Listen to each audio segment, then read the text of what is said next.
Hello. Our story begins inside the illustrious Jedi Temple on Coruscant, where Anakin Skywalker was seated inside of his own room. It was an hour after Ahsoka left the Order, and he was sick to his stomach. He was sitting at the edge of his bed hoping and wishing that she would return and Obi-Wan would burst through the door telling him that Ahsoka came back. Aside from those hopeful thoughts and daydreams, he was rehearsing everything he and Ahsoka said to each other before she walked away into the sunset. She needed to do this on her own, she said. The Jedi wasn't the way of life she would stick to. She could not be here anymore. He knew it wasn't his fault and he understood what she was feeling because he had considered leaving the Order himself, but he worried for her. She'd be all alone out there. Ahsoka had shown that she was entirely capable of success on her own. It was just the fact that he didn't want her to have to struggle to live. The underbelly of Coruscant was rough. Life outside the temple wasn't easy and she didn't understand that fully yet. Part of him wanted to chase after her, but he knew that would do her wrong. She asked for separation and he needed to respect her boundaries. If she believed that was what was best for her, then that's what was best for her. He had to have faith that whatever path she was put on, she would find her own sense of peace and serenity. Skywalker had to stomach this loss, and for the following few hours, he would try and think of a way to escape this eternal hell. He walked throughout the temple, hoping that being outside of his room would enlighten him to some newfound hope, but it didn't. All it did was make the surreal feeling all the more present. He wandered around the temple and expected Ahsoka to run up and jump him. It was a habit they had gotten used to. They were very playful with each other, the same way siblings would interact. Anakin always had to look over his shoulder because she would try and jump scare him or surprise him, which it did work a couple of times. Now he was waiting for a jump to happen when it never came. He was aimlessly walking around the temple. He didn't see much of anyone actually. The temple felt lifeless, and so he made his way to the cafeteria to get some food. Despite how much he hated the thought of eating at the moment, he couldn't risk his health for this emotional turmoil. His men were still reliant on him, and he could not risk his physical well-being over this. As Skywalker was aimlessly making his way to the cafeteria, the council re-engaged in a conversation. They realized that they made mistakes when it came to their handling of the investigation. Members of the council believed that had they not turned against Ahsoka, they would have been able to save her from leaving the Order. They weren't ignorant to ignore the fact that many Jedi were becoming tired of the war. With Jedi like Pong Krell turning against the Order and many others losing sight of the path of a Jedi, it was very obvious that they were losing themselves as a whole. They even agreed that it was entirely due to their bond with the Republic that they decided to remove Ahsoka from the Order to begin with. They were afraid that the Republic would excommunicate the Jedi Order as a whole from Coruscant, but maybe that was a better fate than losing their identity or sacrificing their values. Everything they were as a whole was jeopardized by those foolish actions, and had become clear that the war changed the Order for the worst. Obviously this change wasn't recent, it had been happening for hundreds of years under Yoda's guidance, and now they were here, the point of no return. The Jedi needed to make a decision on how they wanted to value their own core codes and rules. They lost sight of their own way, and they had since become jesters in a war started by one of their own. Sure, Dooku was a decade removed from the Order, but people didn't care about specifics. Headlines were enough to sway the public into distrusting the Jedi. To some on the council, their approach became almost nihilistic. They were no longer serving the people of the galaxy. They were no longer serving the Force, or their own. What was there to serve anymore? They clearly had no intention of being servants for the galaxy or being peacekeepers or knights. What was there to show for? The council kept doing its rounds. All of these because of Ahsoka's departure. Different Jedi were noticing the changes within younger Jedi. Ahsoka, Barriss, Baylan, Skoll, and Anakin were among them. All of these Jedi became different. They weren't poised as Jedi should be. They were warriors, child soldiers, and focused on one objective only: victory. How could they legitimately serve the galaxy if they weren't able to be what they were meant to be? Jedi. As the council continued doing this, one of them spoke up, making a rather bold statement, but the claim had some sort of presence here in their chambers. It was a wild suggestion, but at its heart, it could legitimately have a positive effect on the Order as a whole. The suggestion came from Master Saci Din. He respected Anakin greatly for his experience as a combat veteran, especially in piloting. He hadn't seen Skywalker since Ahsoka left the Order, but he knew how Anakin was. Master Tin suggested that they place Anakin into a position of power, nothing that could sway the vision of the Order or influence the Council, but perhaps something that could show the younger generation that they were being listened to. Stacey believed that if the Jedi promoted Skywalker to a level of leadership within the Temple, it could elicit the Council two positives. Firstly, they would have a young individual leading other young Jedi, which would be good for them to relate to. Everyone in the Order knew Anakin because he was a chosen one and he was the poster boy of the Republic. Not to mention, many younglings already aspired to be like him when they grew up. Additionally, seeing one of their own ascend could let others know that through hard work and dedication, they might achieve status too. This status could be through knighthood or becoming a master, whichever, just something to aspire to be. A good comparison for this is when Masters Windu and Balaba ascended to the High Council. Many Jedi were inspired to be like them because Mace joined before he was 25, and he trained Depa so well that she joined before she was 28. It led many Jedi to believing that they could become council members as well, making them better all-around Jedi as a whole.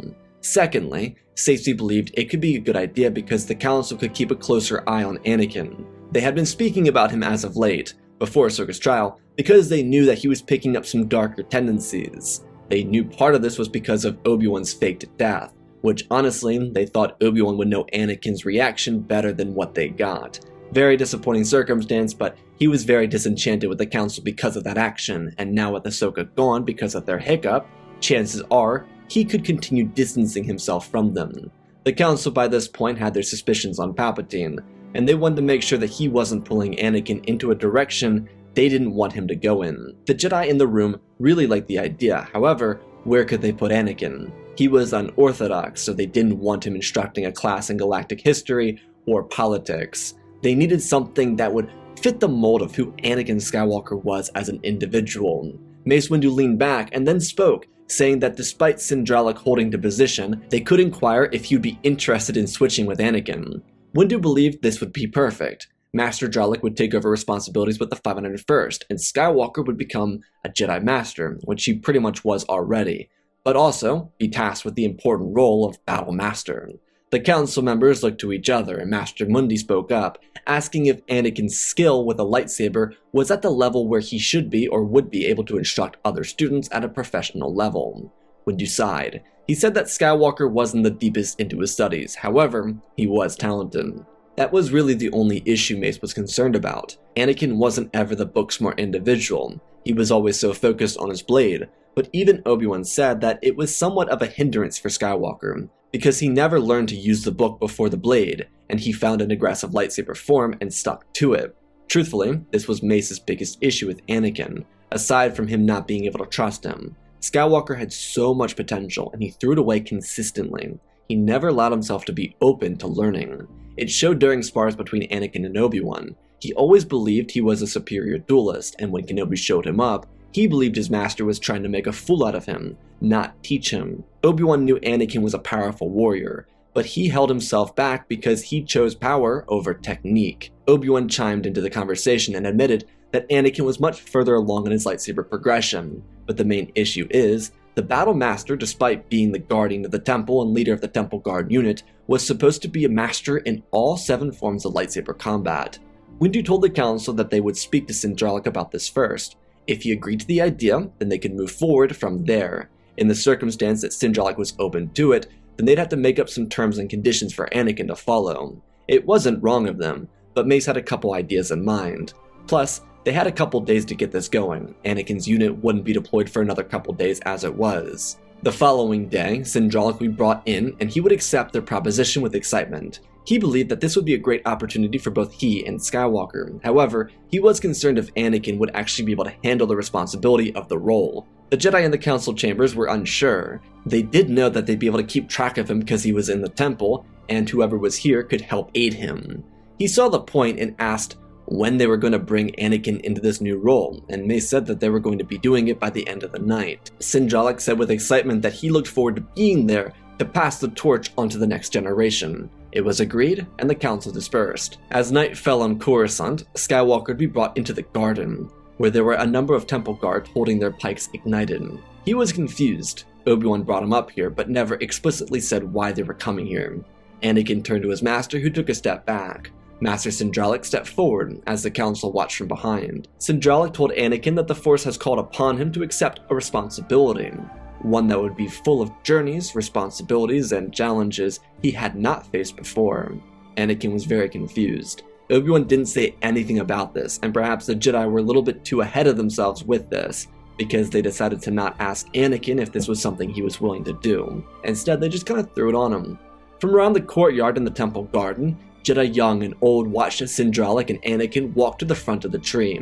They stopped and turned to face each other. Sindralik told Anakin that in every era, there had been a successor to the role he currently held. It was time for the torch to be passed on. Anakin looked up, having never seen the ceremony before, because it never happened while he was in the temple. Temple guards, the most elite of them, moved in around Anakin, creating a blinding golden haze around he and Sindralik. Master Dralik asked Anakin if he was ready to accept the role of Jedi Master, and on top of that, the role of Battle Master inside the Jedi Order. Anakin looked around and he saw Obi-Wan smiling with pride, and he turned back to Sindralik. Was this something he wanted? He could become a master, so that was good, but this was something else. Sindralik could see the uncertainty, and feared that the Council's haste with the situation would push Anakin away from something he would actually do really well with. Skywalker nodded his head, and told Master Dralik that he accepted. Sin nodded his own head, and 2 guards stepped behind him, still holding their weapons and wrapping cloth of a temple guard around him. On the chest was a crest of the Battle Master. Sindralik took from his belt the keys to the temple. The torch was being passed. He asked Anakin that he take it, and with it, he take the responsibility and the pleasure of leading the Jedi Order into this new era with someone fitting of the title. Anakin smiled and took the keychain that was given to him. The rest of the ceremony would unfold with Anakin igniting his own lightsaber and reciting the words Sin told to him. It was a very exhilarating moment for him, but the questions continued to build as the ceremony progressed. When it was over, he essentially interrogated Obi-Wan, asking him why this was done. Obi-Wan therefore twisted the truth, a little bit. Anakin couldn't know that the Council was doing this because they felt bad. It wouldn't make it feel earned for Anakin, because truthfully, in a way, he did earn it. So Obi-Wan told him that the Council saw his teaching skills with Ahsoka, and they believed he'd make a fine instructor. They knew the loss of Ahsoka would affect him, and believed that Battle Master would grant him the ability to recover without being stuck in the war. That then reminded Anakin, what about his men? What became of them? Sindralik would be assigned to the 501st and take up the position of general. This left a lot of conflicting emotions for Anakin. It was great that the Council believed he was worthy of the title, but how was he supposed to leave his men behind because of his promotion? It did not feel right, and he felt terrible about it internally. However, there was the benefit of being closer to Padme, so that was a plus. The Council did give Anakin the chance to lead the role if he wanted, and he had a conversation with them about their decision. They also informed him that they would be here to assist him with whatever he needed, whether it be hosting classes, taking care of temple guards, learning new lightsaber forms, or whatnot. Anakin was really able to see that the good outweighed the bad here, but he still felt terrible. The troopers of the 501st would lose not just their general but their commander in the same period of time, and the last time he was replaced, they had to deal with Pong Krell. Little bit of an issue there. Anakin would do a formal meeting with his troopers where he would pass the reins on to Sindralik. It'd be very difficult for him, but Master Sindralik would fit right in. He may have not been unorthodox like Anakin, but once he got to the front lines with the 501st, he earned their trust, and he played by their rules, despite being their general. Sindralik's added knowledge allowed them to also become much more efficient strategically than they were before, which was also a nice little bonus. Anakin's first week as Battle Master was very stressful for him. He had to learn the whole new process of being Battle Master, as well as learn new codes, how to access sealed off locations, dealing with the Temple Guard unit, access to the archives, and so much more. But with the guidance of some exceptional Temple Guards and Council members, he was able to lessen the stress and figure out what everything meant for him. Due to Yoda being in the temple frequently, he was usually the one shadowing Anakin. It started with addressing the Temple Guards, then it went to how Anakin would learn the other lightsaber forms, and finally, how he would instruct the younglings. During this period, he would learn that it was Yoda who picked Ahsoka for him, and the Grand Master and new Battle Master were able to build a newfound bond off of Yoda's openness with Anakin. Part of this was genuine guilt for Ahsoka, but the other part is because Anakin held one of the highest positions inside the Jedi Order. He was tasked with representing the temple. The adjustment from war to quietness was challenging, but he made it work, especially because he could be with Padme when he wasn't doing his job. Though the one thing that became difficult was what Palpatine said. Due to being on Coruscant all the time, Anakin would be able to visit his friend. The two of them had a strong bond, and the Council hadn't yet picked up on Anakin leaving the temple to speak with Palpatine. If they didn't notice him sleeping over with Padme, they weren't going to notice this. Skywalker didn't do this every day, but when he had free time in his schedule, he would talk to Palpatine. The elder politician referred to this as perfidy. The Council was trying to earn his trust back because of Ahsoka's departure. He didn't explicitly say the Jedi were bad, but he expressed to his younger friend that he at the very least had to be mindful of the Jedi's intentions. They might have his best intentions at heart, or they might be looking to contain more of him than they did before. The promotion was nice, but he just wanted Anakin to consider that there were at the very least other motives for the decision. The worst part is, Palpatine was actually right, but for the wrong reasons. He was right in suspecting that the Jedi felt bad and were trying to make up for it, but he gave Anakin a rationale that made him believe the Jedi might betray him or use this new position to leverage him against something that he was close to in the future. Perhaps even against Padme. It was a sick game that he was playing, and Palpatine relished in every moment of it, but he allowed Anakin to do most of the dirty work. All Palpatine needed to do was plant the seeds. From there, Anakin could do all the overthinking. While these seeds were masterfully planted, Anakin found a great joy as an instructor. There was no doubt he missed Ahsoka, but it was like he was built to be a teacher. It wasn't the unorthodox means of Jedi training either, but being as the younglings already looked up to him, this was beneficial to what he was doing. He already had their attention, he just had to not mess up. Luckily, he had gotten most of the mess-ups out of the way during his time during the war with Ahsoka. The only thing is, no one is ever going to be perfect forever. Accidents happen, but he had to learn how to overcome them, not with one student, but with multiple at the same time. Or, in other words, he had to see it as there are no accidents. Being around Yoda was honestly the peak of Anakin's time as a Jedi. The entire change to his role as a Jedi had him spinning in circles, and yet, Master Yoda was by his side, showing him how to handle the classroom, teaching him the new saber forms and helping Anakin stay focused. This determination and focus from Skywalker helped him take his mind off of Ahsoka's departure. The best part is, he wasn't forgetting about it to suppress his emotions, he was allowing it to slowly weed itself out of his system. Skywalker's day was always exciting. His temple guards were at the top of their game, and they were always by his side, giving him ideas and suggesting certain things that Sinjalik did that helped him. These were not changing Anakin's methods, rather, making everything simple stupid. No reason to work harder than smarter. Anakin appreciated the camaraderie with his new unit. It was 500 of the most elite Jedi in the temple, and he got to interact with all of them on the daily. Temple guards never left the temple, so he was always around them. The really cool aspect for Skywalker is that when he was a boy, he considered becoming a guard, because they were always so mystical. Sometimes as a boy, it felt like temple guards appeared out of nowhere, and now Anakin knew where nowhere was. There were secret corridors throughout the temple that they accessed. They had secret training rooms, and they were mostly cut off from the rest of the Order. It was a challenging life for them, but their bond with each other allowed Anakin to instantaneously feel a part of their group. This was a feeling he hadn't ever felt with the Jedi in perhaps ever. As they continued learning new lightsaber forms with Yoda, Windu, and Deppa from time to time, he was picking up on training regimens. His day started off with the younglings, as he figured it'd be best to get all their energy out at the beginning of the day. No reason to get mad at kids for having energy. After the younglings, he would move on to the older kids, which were around the ages of 12 to 14. Many of them should have been Padawans by this point, but there was no one for them to go to, so they went to Skywalker. Master Skywalker would train the older kids for a little longer, and then he'd send them on their way. Once he was finished his class training, he would engage in training with the temple guards. It is important to note that Anakin was not swinging his blade the entire time. No doubt that he could do it, but that would be overkill. He taught the lessons of the Jedi way. This weapon is your life, and he wouldn't always be there to defend them from the likes of Dooku and Grievous once they were sent out into the field. It was their job to take his lessons to heart and use them effectively.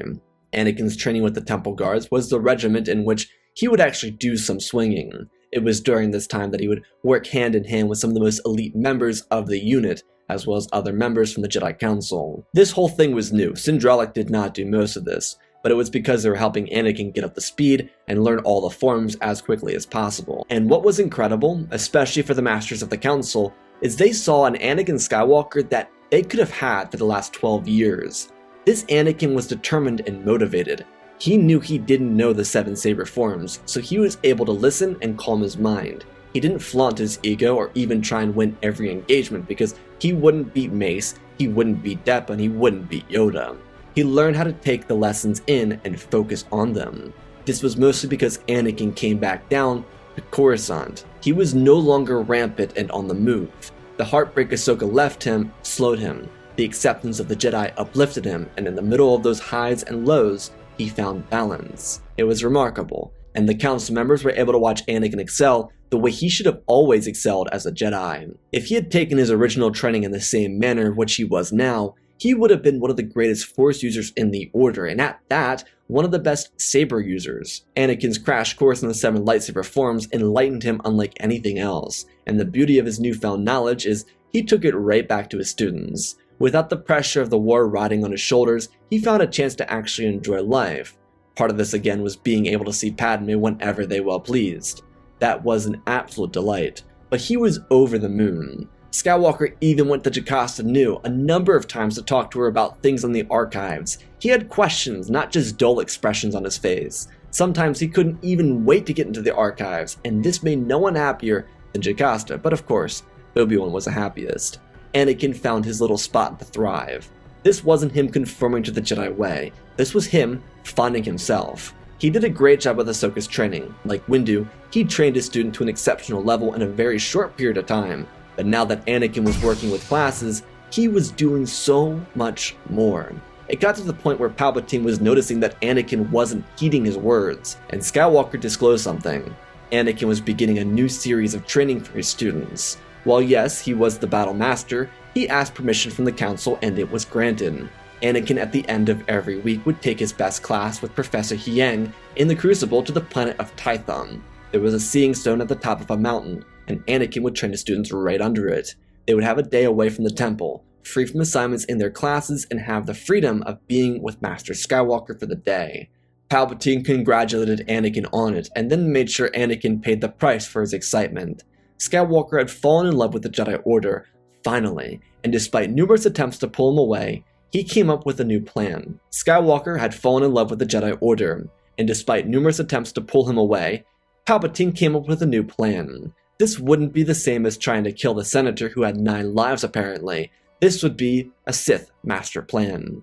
Anakin's little excursions continued on for weeks after he first told Palpatine about them. Each field trip would start with the show of the day's lesson with 3 temple guards and Anakin himself. Typically among these guards was a Pa'un man who had recently fallen in love with the Order again too, thanks to Skywalker. After their little show of the lesson, Anakin would teach the step-by-step. The students would replicate. They'd break for lunch, and then after a meditation, they'd go over the lesson once more and then go into duos. After duos, it was trios. Following that, the students would spar with Skywalker or Temple Guard. It was a very difficult training day, but it was a lot more loose than the life inside the temple. The grasses and nature of Tython made everything feel much more lifelike. At the end of the day, they'd do dinner and stories with Professor Hieng at a campfire. It really was the reward for being the best class out of everyone Anakin worked with. None of these classes had the same lessons as the one before, because sometimes the best class would go 2 weeks in a row, or just because Anakin didn't want it to become a regiment. Regardless, one of these times, Anakin would face true terror. He was instructing the class. One of his guards were pulled back towards the Crucible and cut in half. Anakin and the other 2 turned back to seek Count Dooku. He smiled and walked over the body, telling Skywalker that his newfound position inside the temple could have kept him safe, but he no longer had a chance to stay that way.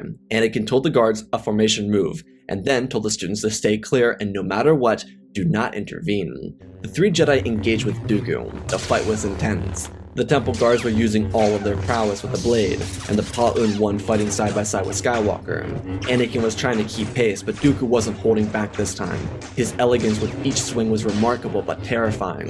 The Jedi fought with all their strength until the Pa'un lost his leg before losing his head. Anakin and the last guard fought together, but Dooku simply was too much for either of them. He slashed the last guard down and singled out Anakin.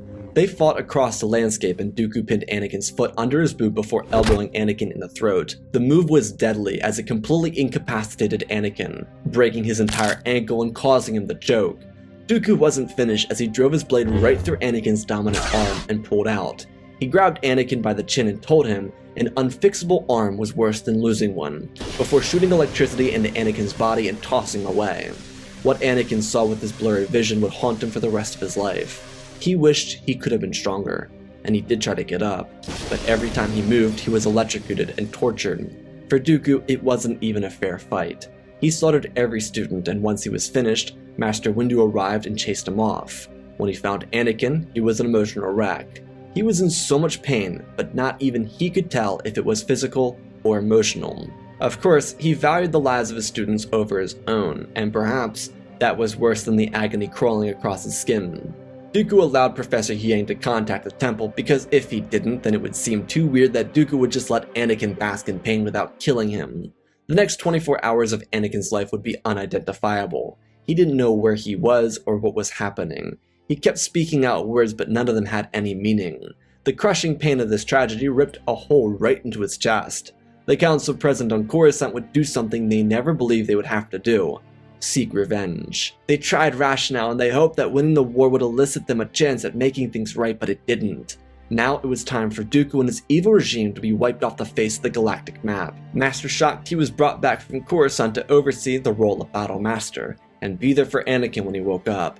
The medical units put him into a medically induced coma to work on his ankle and his arm, not to mention the brunt trauma from taking on so much electricity, which was made worse with his forearm being a conductor of electricity. Shaak Ti handled everything inside the temple once the council dispatched Yoda, Windu, and Plo to deal with Dooku. Palpatine saw opportunity in this, and he believed he could make a good use out of their departure from the temple, but he needed to make sure he could effectively deal with the Jedi and end the war in his favor. It was closing in on where he could seize control if he wanted, so why not force the process further? The thing with Palpatine and Anakin was, he hoped he could take advantage of Skywalker losing his students, but he hadn't heard anything regarding Anakin from the temple. Shaak Ti was behind this, especially after the Fives incident, not wanting anyone to know about Anakin's condition and keeping him protected while he was in his coma. Palpatine took this as Anakin was done with him. Truthfully, Palpatine had no other reason to assume this. Dooku didn't tell Palpatine how badly he actually hurt Anakin. It wasn't that he just beat Anakin, he dominated him in an unexpected brawl, and he very badly injured Anakin. Palpatine was aware of the hunt on Dooku, so he told his student to draw the Jedi out for as long as he could. With the council missing Yoda, Mace, and Plo, the Sith could take advantage and move closer to victory.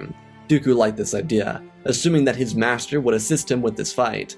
Palpatine would give it some time to see if Anakin had actually gone full Jedi on him or not. If not, then he'd be able to lure all the other council members away from the fight, and then turn Anakin to the dark side.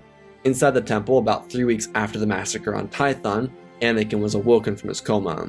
He slowly faded into existence and Shaak Ti was by his side. She was walking back and forth, and when he woke up, she asked if he was alright.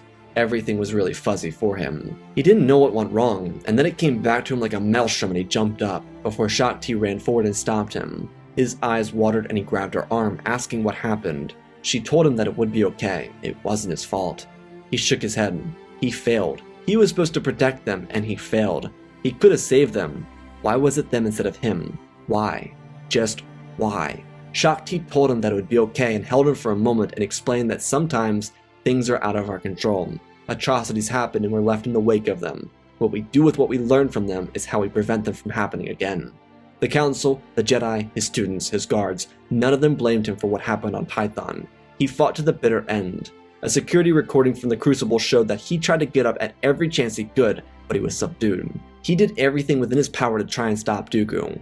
Anakin tried to stop her. It was his fault they were out there to begin with. Sure, they were out there, but he was out there giving those students the best lessons they ever had, and they adored him for those lessons. It was a tragedy, but the weight of it, he did not deserve to bear. The comfort gifted him by Shaak Ti would warm his heart, and he would be eternally grateful. Her warmth prevented a panic attack, and he was able to slowly make his recovery.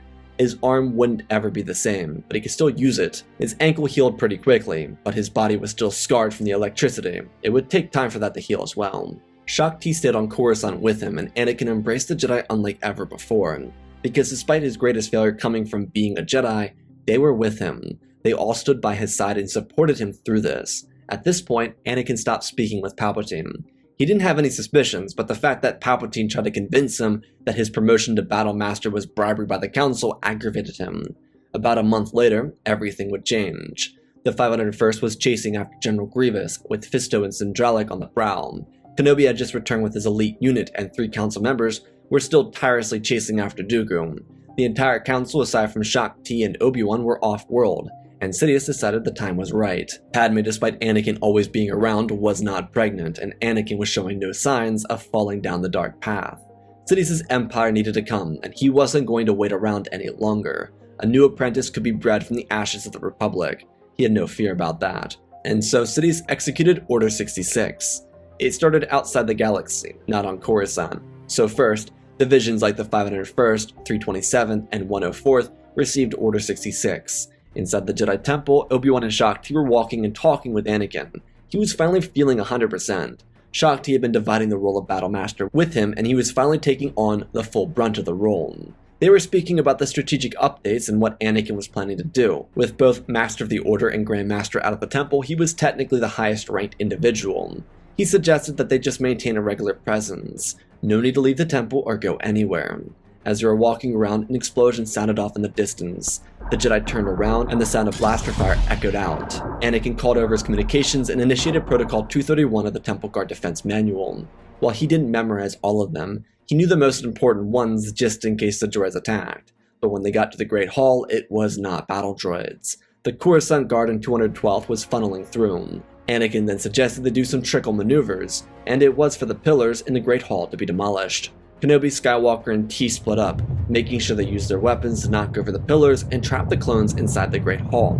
This wouldn't last forever, but the idea was, at least in correspondence with the code, to block the entry point of the invasion, force everyone younger than 20 out of the temple. Teachers and priests or priestesses would accompany them. All knights would back up all masters. All masters would back up all temple guards and whichever Jedi leadership was present. It was a simple plan, and the delay they caused was effective. Not to mention the pillars crushed their enemies. It was harsh, but the clones were attacking. Despite Anakin and Shaak Ti wanting to spare them, they couldn't afford to do that. Their goal was defending the temple. Being that the clones were trained with the Citadel into Poca City, they found their way over the little barriers, but it led them into a killing line. Masters and temple guards deflected blaster bolts back into the clones as they tried to push forward. Anakin, Obi-Wan, and Shaak Ti met up again, and as they did, they could feel something terrible. It was dark and brooding. As the clones tried to push their way forward, it proved to be useless. When they tried throwing thermal imploders or rockets, they were thrown back into their lines. It was horrific for them, but there was very little they could do. The Jedi mounted up quickly and they were able to get themselves together. The darkness they felt wasn't one from around the galaxy, they could feel that, but this was one closer, and it was here at the temple. Professor Hieng, as well as Jocasta Nu and Terrace Danube, led the evacuation from the temple. The frontline warriors held their ground as clones continued to pour forward, and then they could see him. From the back of their lines, the Sith Lord himself entered the building. They could see his dark robes over his head. He was here to make sure that the clones finished off the Jedi, and as the clones continued to struggle, he lifted his hands and all the pillars that were knocked over were raised. He did not care if the clones were on them or not. He lifted them up and threw them. The three Jedi Masters of T, Kenobi, and Skywalker threw their hands forward to resist the push, as the other Jedi either ran or helped. Sidious was using all of his strength to push it back, but it did not matter. More clones were getting through because they no longer were being kept out. Temple guards met the clones in the middle as the siege dragged on, but above where the pillars were, the Jedi were able to resist the darkness and push the pillars into the ground. This crushed hundreds of clones in the process, and the Jedi rushed forward. These were masters and knights, and they saw their opportunity and moved in. The clones were hunting, and they were trying to hold the line. Commander Cody and Fox were side by side as they fought off Jedi, killing one after the other before they were cut down by red lightsabers. This wasn't intentional, they were just in the way. Sidious threw his blades from side to side, chopping down and cutting through any Jedi that entered his vicinity. Anakin leapt forward as the Jedi Temple guards, Shaak Ti, and Obi-Wan followed. The fight on the ground level was evening up. The clones were able to match the Jedi. Not entirely, but they had regathered their composure until the Temple Guard unit entered the fray. It was very difficult. The clones seemingly had endless reinforcements, and in the middle of the fight, the Jedi pushed for Sidious. It was a massacre. He relished in every moment of it too. The more light that was drowned out, the more powerful it became. Skywalker was the first to engage Sidious. He was finally feeling like himself, but when he swung his lightsaber, he realized how incomplete he was. The hole in his arm wouldn't ever fully heal. Sidious blocked and shoved forward, just as Kenobi got to his side and blocked the other attacks. Temple guards rushed out from around them and fought off the clones, creating a perimeter where the other Jedi Masters and Knights could regather their strength and assist the push to free the temple. As Skywalker and Kenobi were fighting with Sidious, Shaak Ti joined the fight. It was a constant back and forth. They were all fighting for a chance to claim victory.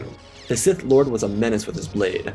He parried everything that came his way and was able to fend off any loose Jedi that came his way as well. Kill a master here, kill a temple guard there, while also shoving Skywalker away or pushing Shaak Ti off balance. The only notable challenge was Obi-Wan, because he could block anything and everything. It was truthfully surprising to Sidious. He didn't understand why he ever doubted Kenobi's skill to begin with, but he was holding his own, which at the very least was respectable. Sidious soloed out Obi-Wan before swooping under Strike Me by Shaak Ti and slashing across her abdomen and cutting down another temple guard before he doubled back onto Anakin. Their blades met each other and Anakin realized that if he didn't chain something quick, he would die, so he switched to his non-dominant hand and defended himself before pushing into Form 7 combat. Sidious was impressed, but it wouldn't do him any good, as he slid under Anakin's aggressive assault, pinning Skywalker's blade in the air with one hand while also using his other blade to cut down a temple guard and slide his blade across Anakin's hip before ripping up and slashing Anakin's face over his scar, deepening it and enlarging it. As Anakin toppled back over, Obi-Wan got to his side and defended what would have been a lethal strike. Sidious looked down and threw his other blade at him.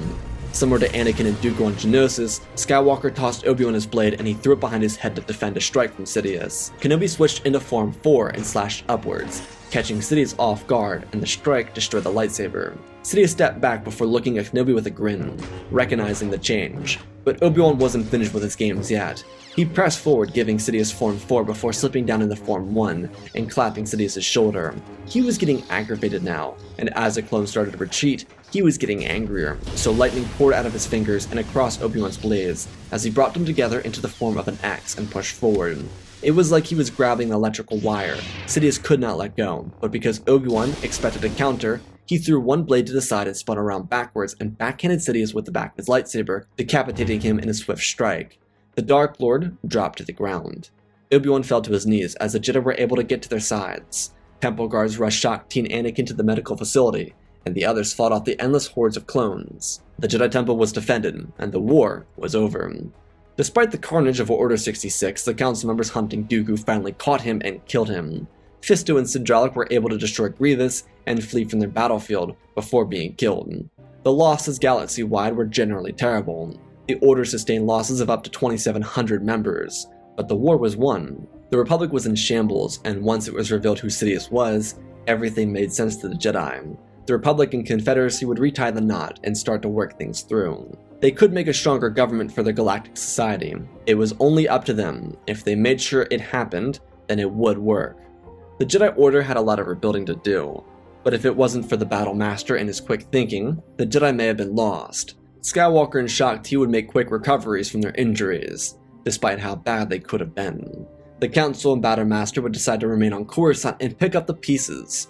With the onslaught of Order 66, the Council also decided to repeat what it had done with Anakin inside their own chambers. Shaak Ti and Obi-Wan would ascend to the ranks of Grand Master and Master of the Order. While yes, Yoda and Mace would stay on the Council, it was time to pass on what they had learned from the greatest failures.